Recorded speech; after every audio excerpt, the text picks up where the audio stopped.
Well, sparks are expected to fly in Parliament today as President Jacob Zuma is set to answer questions from MPs. What can we expect from today's proceedings? We're joined via Skype by political analyst Dr. Somadoda Fikeni. Dr. Fikeni, good morning and thanks for your time this morning. As we said, state of capture and fees expected to dominate when the President appears to answer those questions. But I would imagine it will take us a very long time to even move past a state of capture today. Well, as we've come to expect, you do have the direct attacks on the president, sometimes the attack on the parliamentary processes. So you may have delays even before that particular delivery is taking place. And of course, the usual pattern, once such debate or discussion takes place, opposition parties will take a swipe at the president, and the ruling party will try as much as possible to shield him.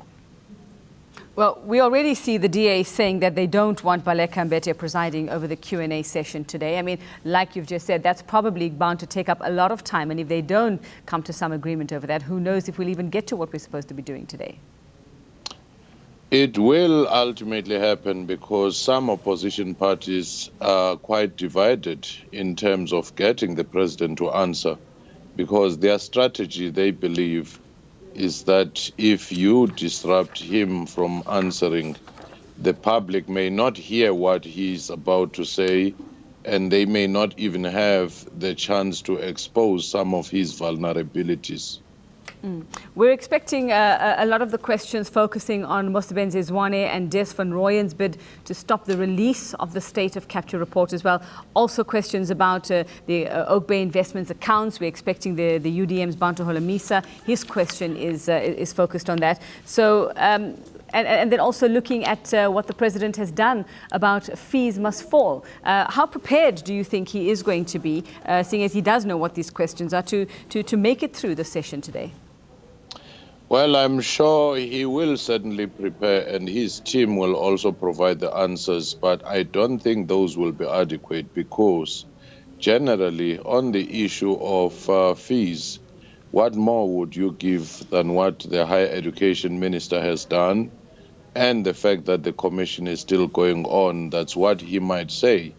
But the ones that may prove to be more difficult is the issue of state capture, because throughout his rallies in Mpumalanga and KZN, he has been addressing more of the protocol issues of how this has been conducted rather than the substantive issues as to whether he approves of this conduct or not. Are we expecting that there will be any mention of Pravin Gordhan and Sean Abrams in this line of questioning today? Without any doubt, never mind, and don't be fooled by the questions that are presented. Opposition parties use one question as a bait, and then when they raise issues, they then go on to the issues of Pravin Gordhan on the NPA as a general demonstration of the state of affairs.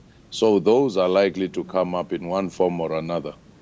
Dr. Fikeni, just given what the president has been saying, he's been speaking in KZN recently, he's addressed various supporters saying that, he's here to stay. He's saying that he's going to point fingers back at those who've been pointing fingers at him. Are we expecting that, he's going to pretty much put out the same message today, despite all of these questions, despite these allegations and claims, I'm here to stay till the end? Well, I don't think he may necessarily state that, because his supporters within the party have already stated that he would simply say he's doing government work. But the only thing he may avoid saying, because it is problematic, is to say, I know people who have stolen, because you'd become an accomplice if you don't report them. It's just not within the law that an accounting officer in the form of the president of the country would say, I know wrongdoers, but I've done nothing about them. One would imagine he would also have to be mindful of ratings agencies, watching exactly what's going on at the moment ahead of that possible last round of downgrades for this year. Certainly he will be, but he is in an awkward position because he has already taken a swipe at the rating agencies as part of this generalized conspiracy to undermine South Africa and the BRICS countries. At the same time, his deputy president and the finance minister are working hard to assure the rating agencies. So the opposition may see this as an opportunity to say government is fragmented, doesn't have a common message towards the rating agencies. All right, we'll leave it there for now. It's bound to be another dramatic day in Parliament as the President answers his final round of questions for the year. Thanks very much, political analyst Dr. Somadoda.